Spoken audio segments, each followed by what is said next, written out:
اہتمام کیا. میں نے 4 چیزیں سنائی. پھر سے میں عرض کر رہا ہوں آپ کے پاس، اللہ کے حبیب صلی اللہ علیہ وسلم کے فرامین کے مطابق، اللہ کے حبیب صلی اللہ تعالیٰ علیہ وسلم کی حدیث کی روشنی میں ہر مسلمان کو چاہیے کہ وہ اپنے جان کی حفاظت کرے اور دوسرے کے جان کی حفاظت کرے. ہر مسلمان کو چاہیے کہ وہ اپنے مال کی حفاظت کرے، ویسے ہی دوسرے کے مال کی حفاظت کرے. ہر مسلمان کو چاہیے کہ وہ اپنے عزت کی حفاظت کرے، ویسے ہی دوسرے کی عزت کی حفاظت کرے. نمبر 4، ہر مسلمان کو چاہیے کہ وہ اپنے نسب کا اہتمام کرے، اسی طرح دوسرے کے نسب کا بھی اہتمام کرے، خیال کرے. 5ویں چیز ہے جو بہت اہم ہے، اسلام نے کہا ہر مسلمان کو اپنے دین کی حفاظت ضروری ہے. اسی طرح کہا گیا کہ دوسرے کے دین سے چھیڑ چھاڑ بھی نہ ہو. لا تسبوا الذین یدعون من دون اللہ فیسبوا اللہ عدوا بغیر علم. اللہ قرآن میں فرماتا ہے تم دوسروں کے خداؤں کو گالی نہ دو جو اللہ کے علاوہ دوسروں کی پوجا کرتے ہیں، ہاں بغیر علم کہ وہ پھر اللہ کو گالی دیں گے. تو یہاں دین کی حفاظت بھی ہمارے لیے ضروری. یہ 5 چیزوں کی آپ حفاظت کر لے جاؤ، معاشرہ کبھی ڈس بیلنس نہیں ہوگا، نظام برقرار رہے گا. آج یہاں پر بیلنس نہیں ملتا، اس کی وجہ کیا ہے؟ یا تو آپ اپنی جان کی حفاظت کر رہے ہیں اور دوسرے کی جان کے پیچھے پڑے ہوئے ہیں، آپ اس کو اہمیت نہیں دیتے، یا آپ اپنی عزت کی فکر میں ہیں، دوسرے کی عزت جائے کہیں پر، تو یہ ڈس بیلنس تو آنا ہی ہے.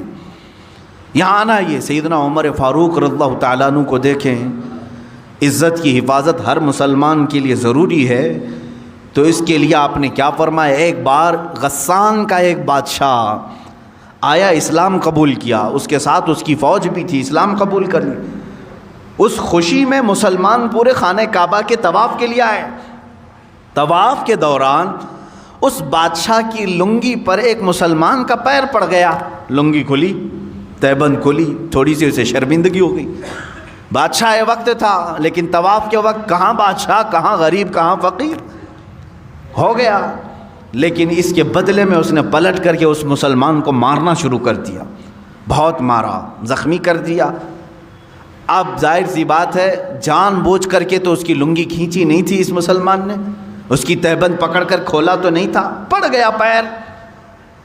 سیدنا عمر فاروق رضی اللہ تعالیٰ عنہ کی بارگاہ عدالت میں یہ مسلمان نے مقدمہ کر دیا. کہا حضور یہ جو غسانی بادشاہ ہے، جبلہ بن احم اس کا نام تھا، اس کے تہبند پر میرا پیر پڑھا، غلطی سے ہوا، لیکن اس نے مجھے اس غلطی سے کئی زیادہ مارا ہے، زد و کوب کیا ہے، مجھے زخمی کر دیا ہے.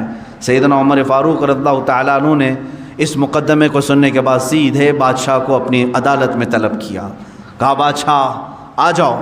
جب وہ آیا تو کل تک تو بڑا اعزاز و اکرام تھا حضرت عمر فاروق کے ساتھ، تو وہ آپ کے بغل میں بیٹھنے آیا تو آپ نے کہا نہیں، وہاں کٹہرے میں کھڑا رہو جہاں مسلمان کھڑا ہے، اس لیے کہ آج تم ملزم کے الزام ہے تمہارے اوپر، تم بادشاہ ہوں گے اپنے زمانے کے، لیکن آج تمہارے اوپر الزام ہے، تمہیں وہیں کھڑا ہونا ہے جس نے الزام لگایا ہے. تو جب یہ بات ثابت ہوئی، بادشاہ نے کہا ہاں میں نے مارا، ظاہر سی بات ہے طواف کے دوران اس نے میری تہبند پر پیر رکھا، میری بے عزتی ہو گئی، میری بے عزتی ہو گئی، اس کے لیے میں نے مارا. حضرت عمر فاروق رضی اللہ تعالیٰ عنہ نے فرمایا اسلام صرف اپنی بے عزتی پر مارنے کا حکم نہیں دیتا، تجھے یہ بھی دیکھنا چاہیے تھا کہ سامنے والے کی تو نے کتنی بے عزتی کی. جس کا پیر پڑا اس کو مار کر کے تو نے کتنی بے عزتی کی. اسلام میں سب کی عزت برابر ہے، سب کی عزت برابر ہے.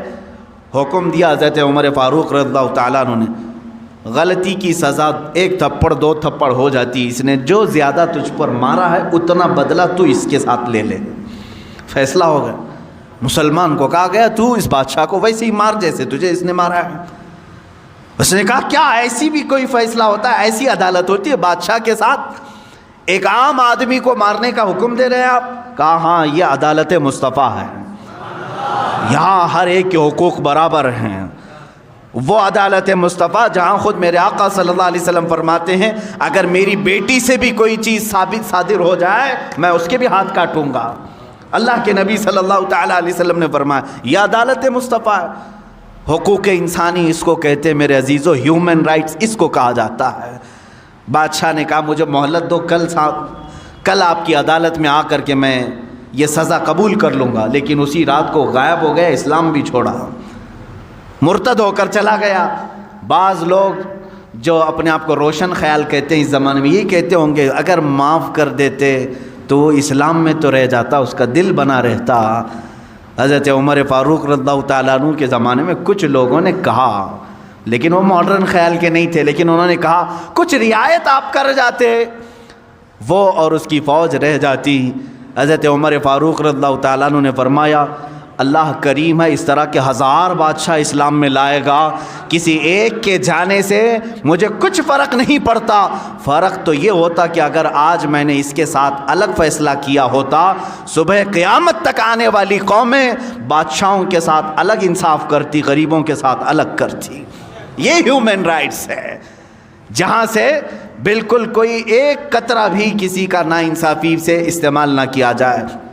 عزیزان گرامی، یہ معاشرہ جو آج ہمارا نظام، ہماری جو سوسائٹی ڈس بیلنس ہے، اس کی وجہ یہ ہے یا تو آپ اپنی جان کی حفاظت کر رہے ہیں لیکن دوسرے کی جان کی پرواہ نہیں ہے، آپ اپنی عزت کی فکر کر رہے ہیں، دوسرے کی عزت کی فکر نہیں۔ ہمارے لیے سب کی عزت برابر ہو، سب کی عزت برابر ہو۔ آپ کو معلوم ہے آخری حج ہے میرے آقا صلی اللہ علیہ وسلم کا، اس دن اللہ کے نبی صلی اللہ تعالیٰ علیہ وسلم جو 10ویں ذی الحجہ ہے، پوچھا ہے میرے صحابہ آج کا دن کون سا ہے؟ کہا 10ویں ذی الحجہ ہے۔ حضور صلی اللہ تعالیٰ علیہ وسلم صحابہ سے فرماتے ہیں یہ زمین کون سی ہے تمہیں معلوم ہے؟ کہا اللہ کی مقدس سرزمین بلد اللہ الحرام، مکہ مکرمہ۔ فرماتے ہیں یہ گھر خانہ کعبہ جانتے ہو؟ کہا یہ اللہ کا سب سے مقدس گھر ہے۔ اب سنو میرے آقا صلی اللہ علیہ وسلم فرماتے ہیں اس مہینے کی جیسی حرمت ہے، عزت ہے ذی الحجہ کی، اس شہر کی جیسی عزت ہے، اس خانہ کعبہ کی جیسی عزت ہے، حضور فرماتے ہیں میرے نزدیک ایک مومن کی عزت اس سے بڑھ کر کے ہے۔ ذی الحجہ کے مہینے سے بڑھ کر، بلد اللہ الحرام سے بڑھ کر، خانہ کعبہ سے بڑھ کر ایک مسلمان کی عزت کو اللہ کے نبی نے اتنا بلند کیا۔ اگر ہم خانہ کعبہ کی عزت کو نہیں اچھال سکتے، پسند نہیں کرتے، اسی طرح ہمیں کسی مسلمان کی عزت پر بھی حملہ نہیں کرنا چاہیے۔ یاد رکھیں قیامت کے دن ان معاملات میں پھنس جائیں گے۔